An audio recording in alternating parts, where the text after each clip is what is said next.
pagi sudah malam pada hari pertama minggu itu, berkumpulah murid-murid Yesus di suatu tempat dengan pintu yang terkunci, karena mereka takut kepada orang-orang Yahudi. Di mana itu datanglah Yesus dan berdiri di tengah-tengah mereka dan berkata, "Damai sejahtera bagi kamu." Dan sesudah berkata demikian, Ia menunjukkan tangannya dan lambungnya kepada mereka.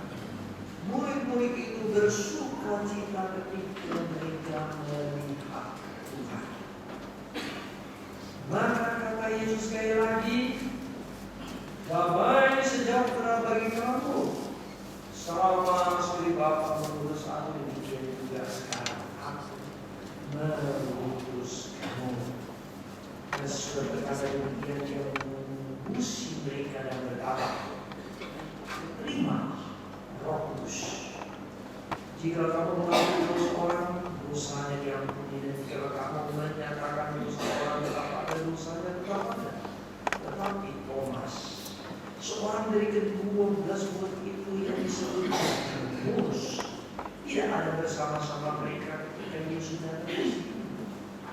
Maka kata murid yang lanjut kepadanya, "Kami telah melihat Tuhan."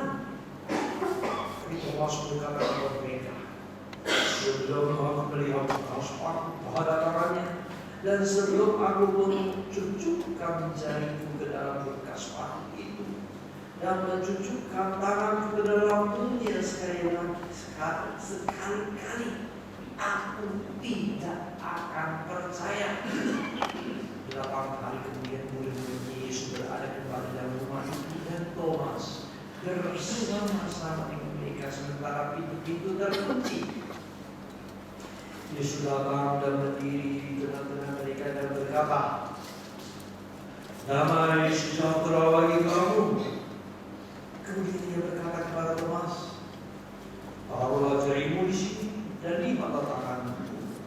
Ulurkanlah tanganmu dan cucukkan ke dalam lambungmu, dan jangan engkau tidak percaya lagi, melainkan percayalah." Thomas menjawab dia,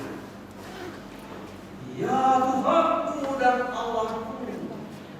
Kata Yesus kepadanya, "Karena kau telah melihat aku, maka engkau percaya. Berbahagialah mereka yang tidak melihat namun percaya." Memang masih banyak tanda lain yang dibuat Yesus di depan mata murid-muridnya yang tidak tercatat dalam kitab ini. Tapi semua yang tercantum di sini telah dicatat supaya kamu percaya bahwa Yesuslah Mesias, Anak Allah, dan supaya kamu oleh imanmu hidup dalam namanya. Saudara, ini kira Injil Yesus Kristus yang berbahagia ialah yang mendengarkan firman Allah dan memeliharanya. Haleluya.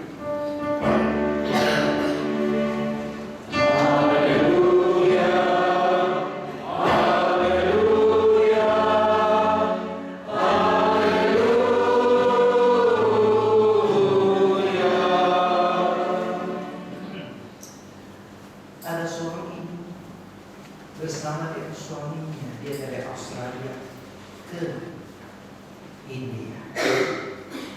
Dia ada 2 anak, bersama-sama menjadi misioner, melayani di tengah-tengah orang yang sakit kusta. Pelayanan mereka bagus. Masyarakat semuanya sungguh terharu karena dedikasi mereka. Banyak orang percaya Tuhan Yesus. Tapi karena suatu saat, karena dihasut oleh orang yang benci kepada mereka, orang tidak senang karena mereka mengabarkan Injil Yesus Kristus. Maka suatu kali di depan gereja itu terjadi banyak orang datang kerumuni karena dikipas kompori untuk mau melawan si misioner. Misioner dan anak yang masuk mobil waktu itu mau lari pergi, cegat mobilnya itu bakar.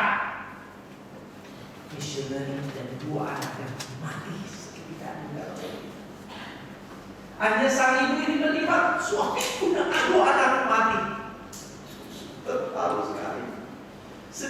sekali saudaraku. Sesuatu hal demikian berat terjadi. Dia jauh-jauh dari Australia datang ke India untuk membawa Injil, pertama-tama melihat hasil jerih payah mereka.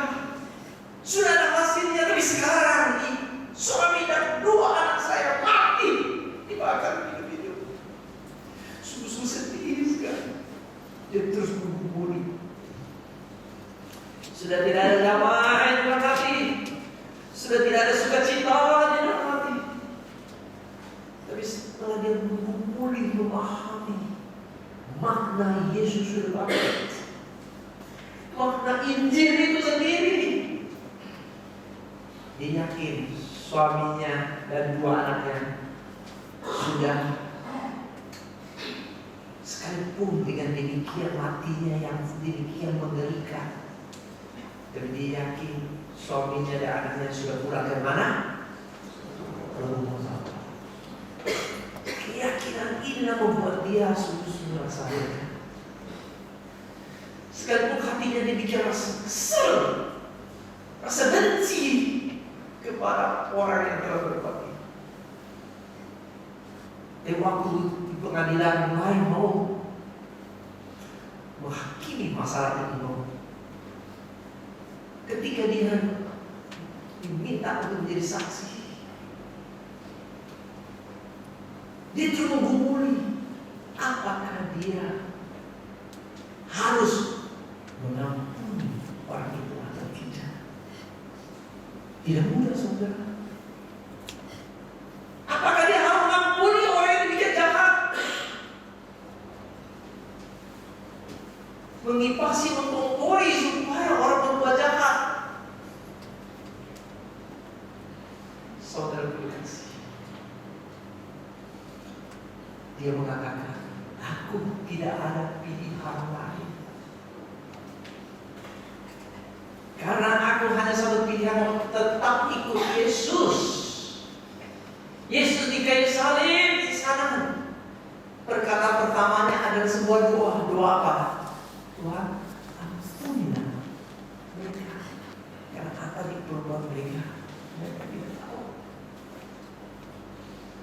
Aku tidak pilihan, hanya mengatakan Tuhan ampunilah mereka. Oh saudara terkasih, beberapa saat kemudian di sebuah universitas kumpul 250 orang untuk dengar kesaksian. Sang ibu ini saudara, karena dia putuskan, aku tidak mau kembali ke Australia. Aku mau tetap berada di India. Karena suamiku sudah diutus ke sini, dia belum selesai tugasnya. Aku harus tetap di sini. Sekalipun aku tidak bisa mencintai orang India, tapi aku harus mencintai karena Yesus mencintai mereka. Sehingga sebuah universitas kemudian dia bersaksi. Si ibu ini tidak pintar bicara. Dia tetap pada katanya, tapi dia kata dia sesuatu kata yang jujur tulus. Saudara-saudara, suamiku dan anakku sudah tidak ada. Saya merasakan sia-sia hidupku, tapi di dalam Yesus itu semuanya tidak sia-sia. Karena Yesus mati setiap pagi. Aku harus tetap percaya.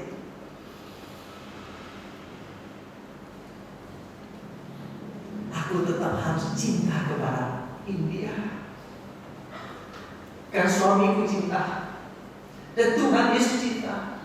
Aku tidak ada pilihan lain, harus mengampuni. Saudara, di tengah-tengahnya ada seorang profesor orang India. Dia mengatakan, aku sama dengan Gandhi. Muhammad Gandhi, pernah dengar?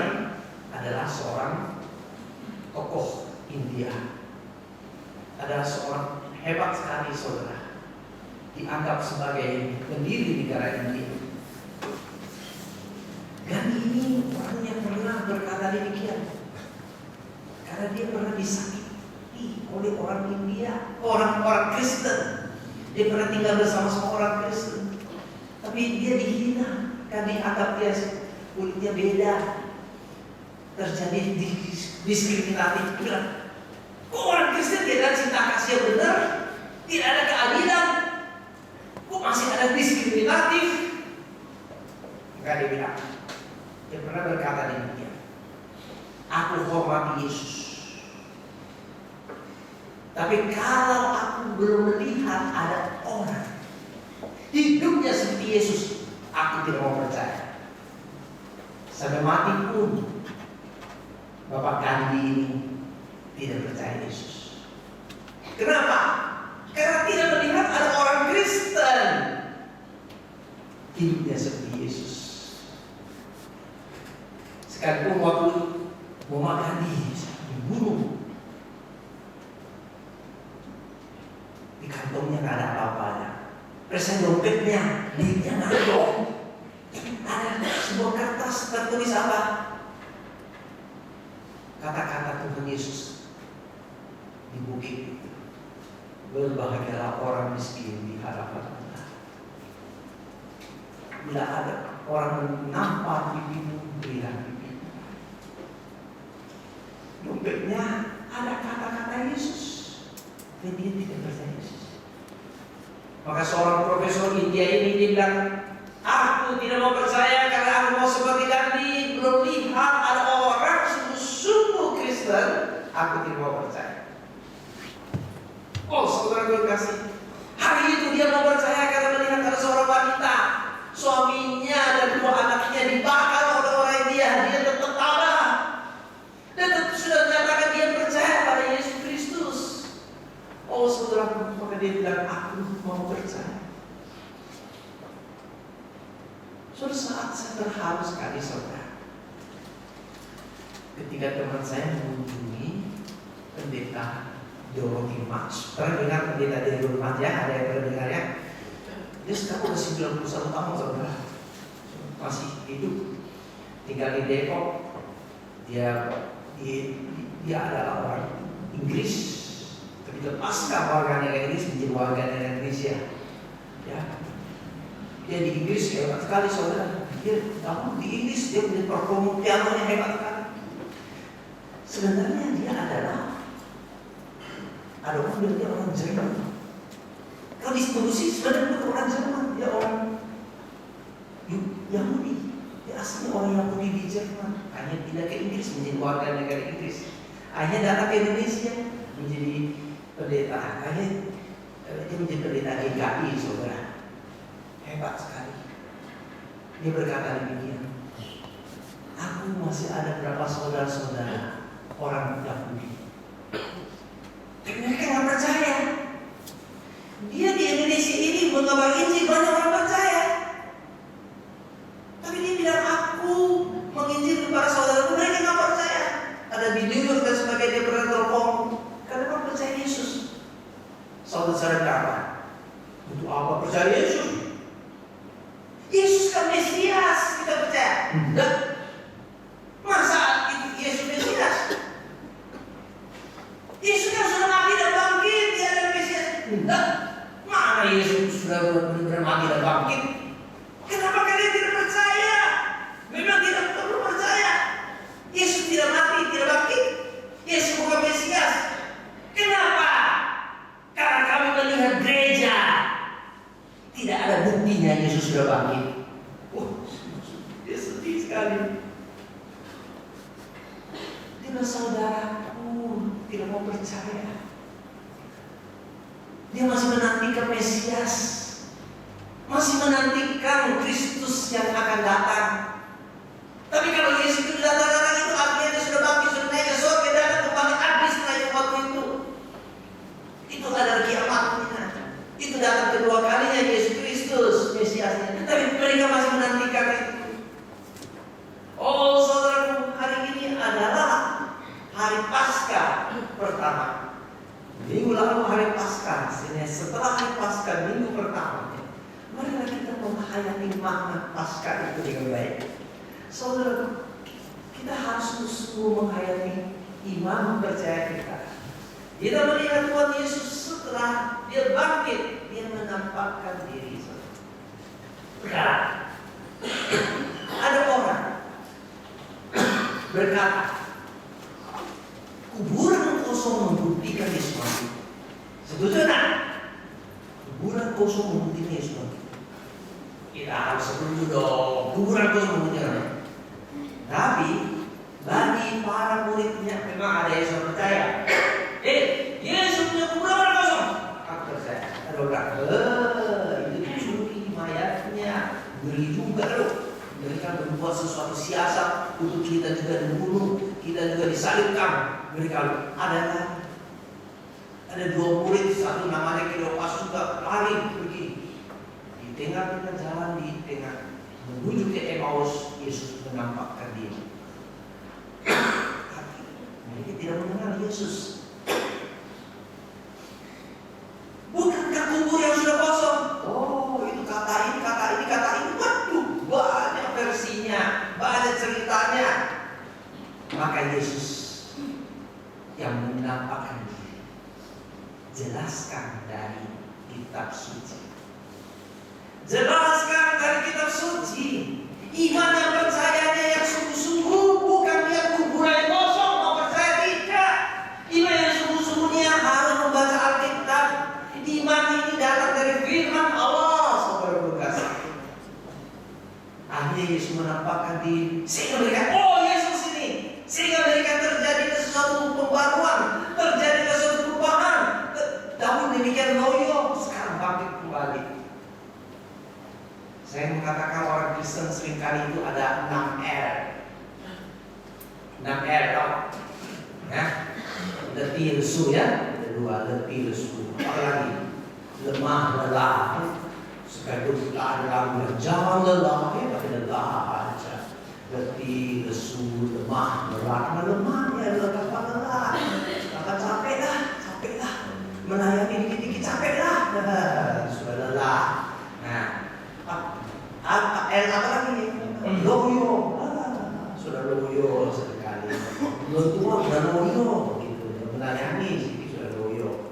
Nah, kenang L yang apa? Nah, low bed. Nah, sebagainya low bed ya. Dicacing lagi ya. Saudara kita sedikit low bed. Murid Tuhan Yesus sudah begitu. 6L saudara. Sudah lebih lesu, dia takut, pintu terkunci saudara. Dari sekarang Yesus mengatakan damai sejahtera bagimu. Yesus memberi shalom kepada mereka. Tidak sekali ada shalom sekali. Mereka di dalam keadaan sedih, susah, sudah tidak senyum. Kalau saya ke sekolahnya dari penabur itu seringkali tulis ada 3S-nya. Apa itu? Senyum, sapa, salam. Senyum, sapa, salam. Pertama begini kalau beri senyum. Kalau orang sudah sedih, bagaimana bisa senyum? Nggak bisa, nggak ada senyumnya, saudara. Mereka sudah memiliki senyum, saudara. Mereka sudah demikian lemah, lelah, demikian loyo, saudaraku. Tapi Tuhan Yesus mengatakan, damai sejahtera bagimu. Ini shalom, saudara. Salam, shalom indah. Itu sesuatu hal yang indah sekali. Shalom bagimu. Kalau bahasa Ibrani-nya, saudara. Bahasa Inggrisnya damai sejahtera bagimu. Tuhan Yesus mengatakan damai sejahtera bagimu. Berikut tadi 3 kali Yesus mengatakan damai sejahtera bagimu. Saudara, kita sudah kehilangan damai sejahtera. Yesus yang bangkit mau menampakkan diri memberikan damai sejahtera. Yang paling penting, kita sudah percaya Yesus sudah bangkit dan kita mengalaminya. Saudara, hari ini kita mau hayati bahwa seorang yang bernama Thomas, dia curang, dia sungguh-sungguh teliti sekali. Dia tidak mau percaya. Tapi yang paling indah saudara, ketika dia mengatakan saya mau sendiri buktikan, saya mau lihat dan saya periksa. Dia benar-benar adalah orang yang sudah bangkit dari kematian dan makanya lubangnya ini saya mau periksa. Benar-benar ada lubang. Di sini juga ada bekas lukanya itu saudara. Tapi waktu Yesus menampakkan diri, dia langsung ada pengakuan yang luar biasa. Ya Tuhan, ya Allahku, luar biasa. Dia curiga, Tapi sekarang kepercayaannya harus luar biasa. Memang yang paling indah saudara, saya tadi sengaja menceritakan sesuatu yang indah karena ini si Thomas satu-satunya murid yang berpikir paling jauh. Dia sampai ke India. Sekarang ada gereja yang paling tua di India, namanya gereja Mar Thomas. Di Singapura ada gerejanya, ada berapa gereja orang India, namanya gereja Mar Thomas. Gereja Mar Thomas katanya didirikan oleh Thomas. Thomas ini bersedia untuk hari ini ke sana sekalipun diancam mau dibunuh, oleh paginya dibunuh. Dia waktu berdoa, di belakangnya ada orang pakai tombak. Siap. Tuhan, aku menyerahkan diri kepada. Aku tetap percaya padamu. Dia meninggal. Dia meninggal demi Injil. Dia meninggal dengan bersedia menyerahkan seluruhnya. Saudara, tema hari ini adalah kebangkitan Kristus memampukan kita untuk berbagi. Orang Kristen pemahaman berbagi ada dua. Satu, aku diberi untuk bisa memberi. Dua, aku memberi supaya aku memberi. Atau kata lain, yang kedua ini bisa beda. Pertama, aku memberi supaya aku diberi. Sama-sama, satu dua, aku memberi supaya aku diberi. Kedua, aku diberi supaya aku memberi. Kedua apa? Aku diberi supaya aku memberi. Mana yang lebih Kristen? Yang mana? Nah, mana dua? Diberi supaya bisa memberi. Yang mana kita rasakan lebih enak, lebih nyaman? Yang mana? Lebih sesuai dengan orang yang tidak mau rugi, sesuai dengan orang tua ini pintar dagang. Orang dagang yang paling penting pikiran dagangnya apa? Aku memberi supaya aku diberi. Aku memberi supaya aku memberi persembahan 1/10 supaya aku diberi apa? 100 kali lipat. Nah, itu dia supaya aku memberi 1/10 berarti. Kamu beri 1/10, mau nggak tambah lagi? Loh, maksimal 1/10, maksimal kan? Sampai itu minimalnya loh. Mau nggak beri lebih banyak? Tidak. Karena aku membuktikan aku memberi supaya aku diberi. Aku memberi supaya aku diberi. Inilah pemahaman dunia. Jangan lupa Tuhan Yesus memberi segala yang terbaik, memberikan nyawanya. Kita juga harus memberi diri kita, memberi hati kita, memberi waktu kita, memberi segala-galanya. Hari ini saudara, kita harus menghayati. Aku terlebih dahulu supaya aku memberi. Sehingga ketika aku bisa berbagi, jangan lupa, ketika aku bisa berbagi, karena aku sudah terlebih dahulu Tuhan Yesus sudah memberi kita nyawanya. Tuhan Yesus sudah memberi kita damai sejahtera. Tuhan Yesus sudah memberi segala-galanya.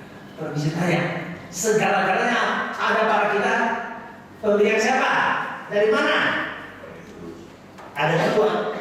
Satu, ini karena jerih payah saya pintar cari duit, saya ini menabung. Inilah milik. Kedua, semua karena untuk Tuhan. Mana benar saudara?